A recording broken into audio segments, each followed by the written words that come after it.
Alipota y'akakiiko k'eddembe ly'obuntu eyafulumiziddwa eraga nti emisango 153 gyaloopebwa mu bbanga lya myaka 5 ng'okusinga abawabi balumiriza poliisi n'amagye okubatulugunya. Okutulugunya kukola ebitundu 49 n'obutundutundu 6 ku buli 100 obw'emisango egiroopebwa, ate ebitundu 5 n'obutundutundu 4 ku buli 100 giva mu bantu ssekinnoomu naddala obutabanguko mu maka. Nga tugenda okwefumitiriza ku bikolwa eby'okutulugunya abantu mu nsi yonna olunaku olw'enkya ng'ebikujjuko wano mu Uganda byakubeera ku kibangirizi ky'eggaali y'omukka, tukuleetedde abo abaali balozesa ku bukambwe bw'okutulugunyizibwa. Nansubuga Jennifer muwala wa myaka 14 nga yava mu kyalo okukyalako ewa kizibwewe Tebateesa Eddie. Bwe yatuuka ewa Tebateesa, mulirwana waabwe yamusigula n'amuwa omulimu gwa yaaya n'okutwala embuzi ze ku ttale. Baateesa okumuwanga emitwalo 16 wabula yakola emyezi 3 nga tebamusasula n'asaba mukama we addeyo ewaabwe. Mukama we yamulumirizanga bwe yali abbye embuzi era n'amukuba kibooko ezabulako akatono okumutta.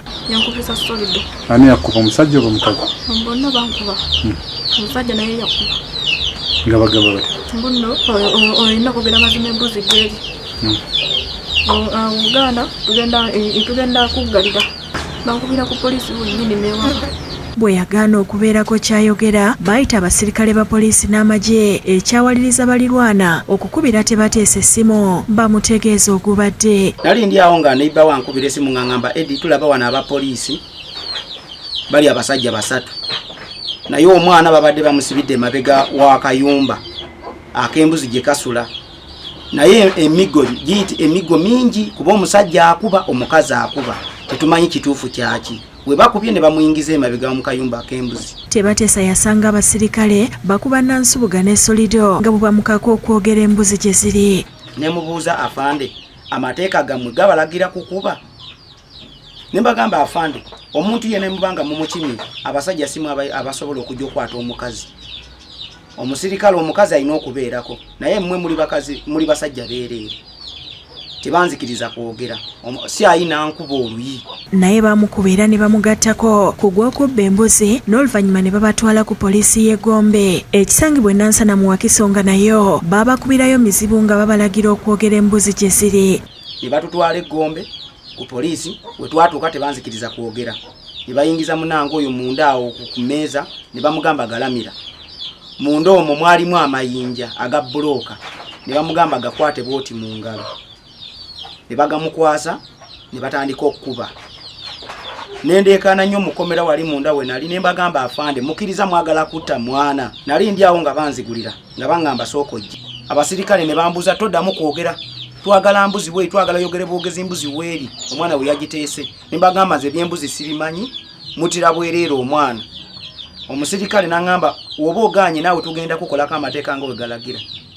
Nankuba oluyi nanyongera oluyi olwokubiri. Mutawe Luto Nsimbi agamba nti mukwano gwa Tebateesa yamukubira essimu n'amutegeeza nti yalaba omuwala Nansubuga ng'ayiika omusaayi n'akwatibwako ng'omuntu. Baali ayambadde akapale kano kagundi kaleegimbi nga bakakubye konna wano kaabisa amaviivi kaleeta musaayi nga bamukubye eno yonna ng'olaba emiggo gisaze wano ku lugoye. Agamba yalaba omusajja yali mu ngoye eza bulijjo eyajja ne Solido n'akuba omuwala ono, ekyamuviirako okunoonyereza n'azuula nti yali akulira kunoonyereza ku poliisi e Gombe. Kati n'aŋŋamba, eno yabbye embuzi, alina oyo omuwala, mugende munoonye ssente z'omugagga z'embuzi muzireete bano tubate. Omulwanirizi w'eddembe Kibuuka Ambrose agamba nti mukwano gwe bwe yamugamba nti waliwo omwana gwe batulugunya yasitukiramu.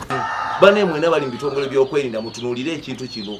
Mukulu IGP mwena bekikwatako, bannaye ekintu kino kikulu, mujje tutuule tulabe nga tunogera eddagala, abantu bano baleme kweyongerako.